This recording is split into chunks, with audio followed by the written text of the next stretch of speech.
விக்கிரபால கிராமத்தில் மகான் உரிகட்டி சுவாமிகள் ஜீவசமாதி உள்ளிட்ட 5 கோயில்களில் ஒரே நேரத்தில் கும்பாபிஷேகம் நடைபெற்றது. இதில் ஆயிரக்கணக்கான பக்தர்கள் வழிபாடு செய்தனர்.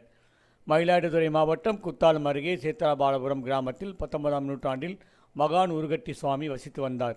பக்தர்களிடம் பெறும் உணவை சுரை குடைக்கட்டியில் கட்டி உத்திரத்தில் தொங்கிவிட்டு வைக்கும் இவர் அந்த உணவை நோய் பாதிப்புடன் தன்னை தேடி வருபவர்களுக்கு அளித்தபோது அந்த உணவை உட்கொள்ள பக்தர்கள் நோய் பாதிப்பு வெகு விரைவாக நீங்கப்பட்டதால் அவரை உரிகட்டி சுவாமி என போற்றி அழைத்தனர். இவர் சேத்தியாபாலபுரத்தில் 1906ஆம் ஆண்டு ஜீவசமாதி அடைந்ததாகவும் அதனைத் தொடர்ந்து அந்த இடத்தில் இவருக்கு கோயில் எழுப்பி பக்தர்கள் வழிபாடு நடத்தி வருகின்றனர். இந்நிலையில் பிரசித்த பெற்ற மகான் உரிகட்டி சுவாமிகள் ஜீவசமாதி கோயில் அதே கிராமத்தில் அமைந்துள்ள விநாயகர், மகாமாரியம்மன், செல்லியம்மன் மற்றும் பூஷ்ண கலாந்தவக சமேத ஐயனார் கோயில் ஆகிய 5 திருக்கோயில்களில் மகா கும்பாபிஷேகம் இன்று ஒரே நேரத்தில் நடைபெற்றது.